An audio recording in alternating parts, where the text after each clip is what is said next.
Dona, Alô, tá me Sérgio, ouvindo? tudo bom? Tô te Tudo bem, ouvindo. graças. Opa, tudo jóia. E você aí? Como é que estamos em Niterói? Tudo Muito... Niterói não, você tá aqui no Rio, né? Tá no Catete. bem, eu moro no Rio, é isso aí.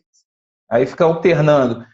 Que bom tê-la aqui. Há um tempão que eu já estou querendo te trazer aqui para poder conversar sobre esse livro aqui, que na época que você lançou, a gente quase não falou muito direito sobre o livro em si, aí depois o Café Literário começou. Falei assim, pô, tem que chamar a Rosana porque ela falou sobre um cara que é um mito. Não há um show de rock que eu vá e não ouça um perdido lá gritando, toca Raul. Até hoje eu estava ouvindo o Zé Cabaleiro cantar música chamada Toca Raul. Não sei se você já ouviu essa música. E é muito engraçado porque é um fenômeno mesmo, né? Uma idolatria, uma coisa assim, eu não vejo. São poucos os artistas que eu vejo no Brasil terem assim, mesmo já tendo esse fora de circuito há tanto tempo, as pessoas ainda continuam idolatrando e cantando. Quer dizer, o mito superou o homem, né? É uma coisa fantástica. E eu queria saber contigo o seguinte: muito bem-vindo antes de mais nada, seja bem-vindo aqui. E eu queria saber contigo o seguinte: qual é a história do livro? Como é que você pensou no livro? Tá, então, em primeiro lugar, boa noite a todos. É uma alegria participar do seu canal, Sérgio. A gente se conhece há tanto tempo, então, assim, é muito especial para mim participar e contar um pouquinho da história desse meu trabalho. Bom, o livro é resultado da minha tese de doutorado, né? A minha pesquisa eu realizei em 2002, quer dizer, eu comecei em 2002 e finalizei em 2004. Fiz a defesa de tese e o livro, então, foi lançado em 2008. A minha pesquisa foi no programa de pós-graduação em Sociologia e Antropologia da UFRJ, portanto, é uma tese na área de antropologia, e o meu desejo Uhum. desde o início era realmente conhecer o universo dos fãs. É um fenômeno mesmo, como você falou, e foi esse fenômeno que me chamou a atenção. Como antropóloga, sempre a preocupação com a diferença, com a diversidade, com a alteridade, né, enfim, com Uhum. comportamentos questionados, digamos assim. Eu já tinha estudado os torcedores organizados no futebol e Você foi sua tese de pretendia, então, mestrado. estudar isso no mestrado. E aí eu saí do mestrado com o desejo de estudar idolatria, ídolos no futebol. Mas isso acabou não caminhando muito bem, digamos assim, naquele momento. E aí, por mera sorte do destino, um acaso, já no doutorado, eu assisti a entrevista do presidente do fã-clube, do Raul Rock Club, né, que é o fã-clube oficial, que é o Silvio Passos. E eu vi uma entrevista isso no vídeo show, ele falando sobre o movimento, ele mostrava os objetos todos que ele tinha, né, herdado, que o Raul tinha doado para ele, e falava dos eventos, dos livros, e aí eu fiquei fascinada. Eu fiquei realmente, assim, muito curiosa e fiquei aficionada, digamos assim, pela ideia. E fui Uhum. buscar, entrei em contato com o Ciro, mandei uma mensagem para ele, e nós batemos um papo rápido, e ele acabou me convidando para ir a São Paulo para me contar os detalhes. Aí eu, de Malicuia, parti para São Paulo, e a história da pesquisa começa aí. Quando eu volto de São Paulo, então, eu mudei tudo na minha tese e investi realmente na pesquisa com os fãs do Raul Seixas. Então, esse é um primeiro momento, assim, eu segui a minha emoção e fui atrás. Aham. O título, Krieg Rabanalô. Cuidado aí vem Raul Seixas. Quem olha para o título fica se pensando, por que esse título? Por que não pegar, de repente, a letra, o título de uma canção famosa ou algo parecido? Por que esse título? Esse título é o Krieg Rabandolo, o primeiro disco solo do Raul, Krieg Rabandolo. Aham. Né? Isso é importante dizer. Então, é um disco que marca a sua estreia, né, como um cantor-compositor, na imagem que a gente, né, se acostumou, porque ele tem uma carreira anterior. O Raul foi produtor da CBS durante muito tempo, embora ele sempre sonhasse em ser realmente um artista solo. E ele tem 2 discos antes, o Raulzito e os Panteras, né, e depois o Sociedade Grã Ordem Carvernista apresenta a Sessão das 10, que são trabalhos, esse é um trabalho experimental já na CBS, mas ele acalentava o Aham. sonho, né, de ser uma artista solo, enfim, né, ter uma carreira própria. E isso acontece exatamente com esse disco Krieg Rabandolo. O Krieg Rabandolo é uma brincadeira, né, para variar do Raul e do Paulo, porque é o grito que o Tarzan, que os macacos ensinaram ao Tarzan, que significa Aham. cuidado, aí o inimigo. Então, Aham. que é um disco muito importante, é um disco assim fundamental nesse início da carreira do Raul, que traz já vários elementos, né, da sua obra artística. mistura de ritmos, colagens, temas interessantes, críticas sociais. É um disco que traz Mosca na Sopa, Ouro de Tolo, né? Então, assim, Cachorro Urubu, enfim, é um clássico, né? Vamos dizer assim, é um clássico dos clássicos assim, do Raul. Então, eu pretendi fazer uma homenagem a ele. É um título não muito acadêmico, inclusive. Né? Não tem aquele título enorme. Eu busquei, porque eu queria fazer essa homenagem e eu queria colocá-lo no seu próprio... colocar o Raul no próprio título do disco primeiro disco que ele produziu. Então, por isso a ideia do Aí Vem Raul Seixas. Na verdade, ele seria o inimigo, entre aspas. É uma ideia do inimigo do o inimigo, né, do status quo na época, o crítico do sistema, o inconformado, enfim. As várias imagens que ele usou para se apresentar. Porque isso é importante dizer. Acho que um dos elementos dessa idolatria, né, do qual o Raul ele realmente, né, ele é objeto, tem a ver com as várias imagens que ele produziu e as várias leituras das suas imagens. Né? Ele tanto é esse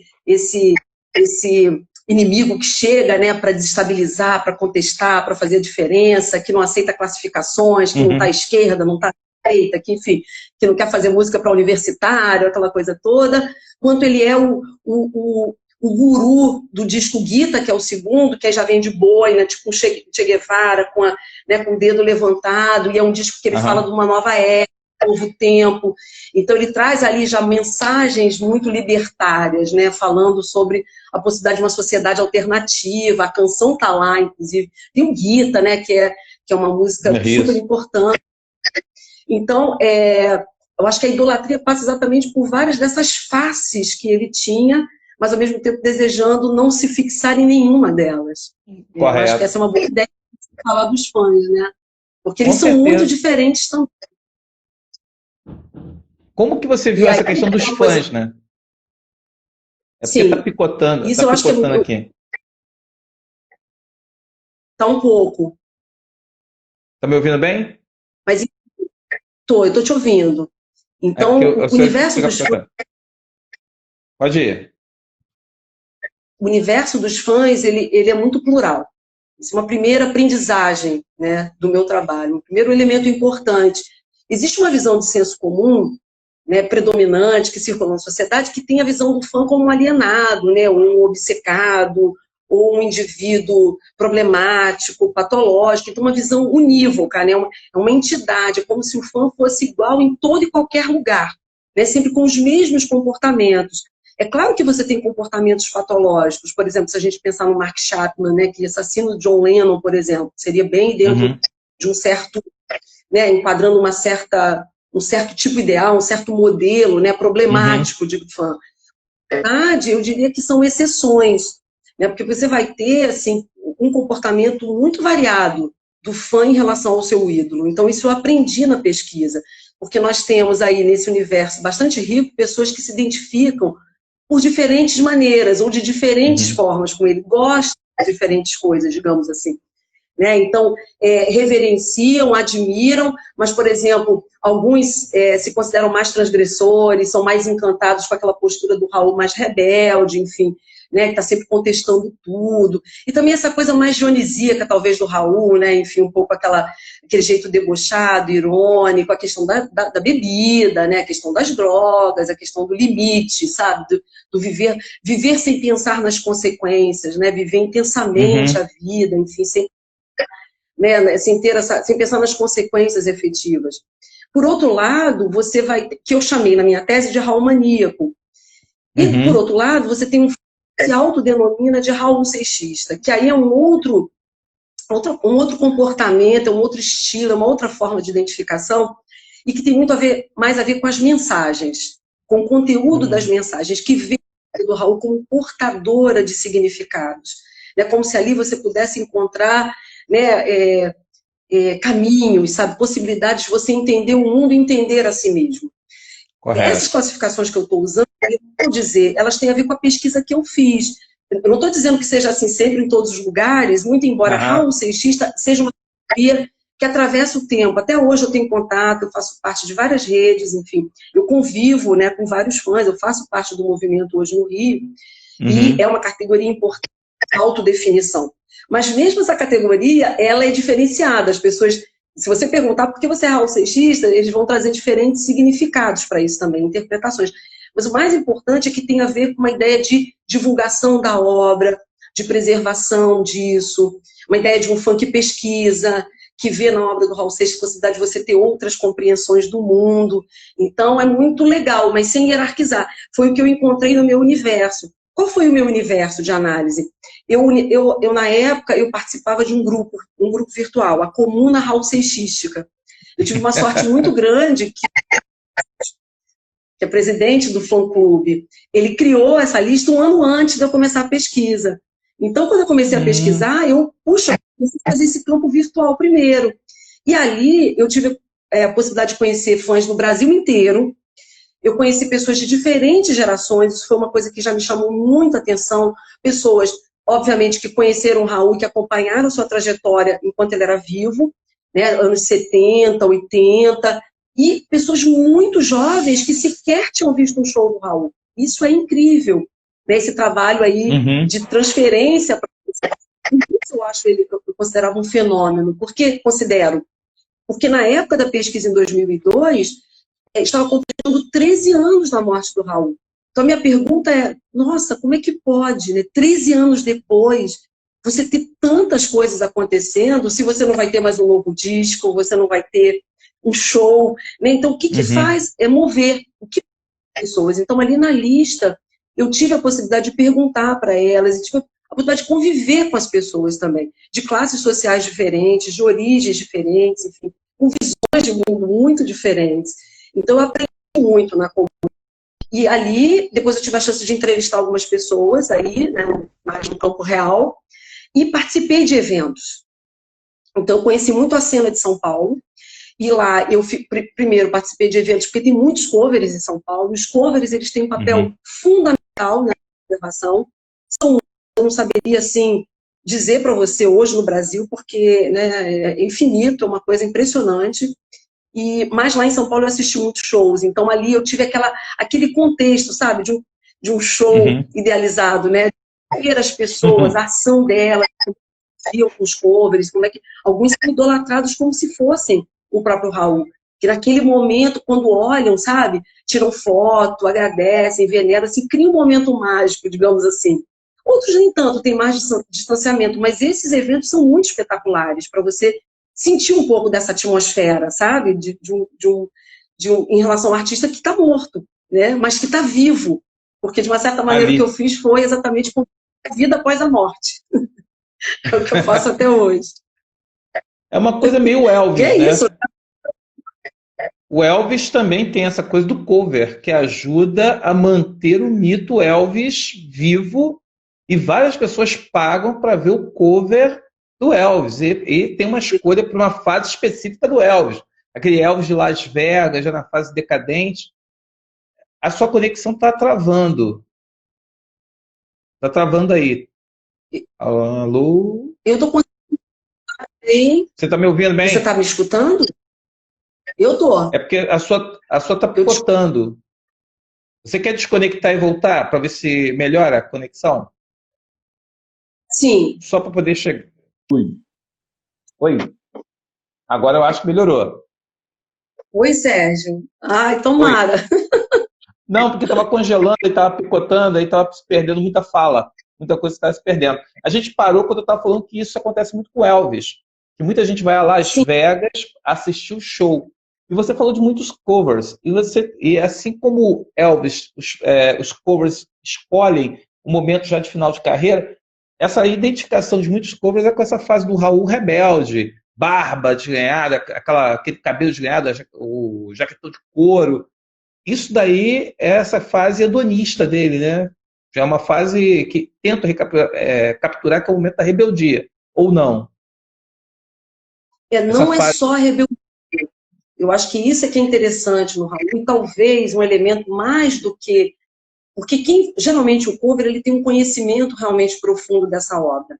Eles são fãs, e eles procuram fazer isso com muito carinho, com muito cuidado, né? Então, eu acho que tem muito, talvez, talvez mais força. Claro, tem aquela postura do rocker, sem dúvida, é sempre aquela. Né? Botas, em geral. você tem algumas variações, porque você pode ter um cover que fica como um sósia, por exemplo, né, com o próprio Raul, e você tem outros com variações, por exemplo, tem alguns que colocam uma peruca, tem alguns que deixam o seu cabelo então crescer, você vai ter aí um gradiente assim, de possibilidades.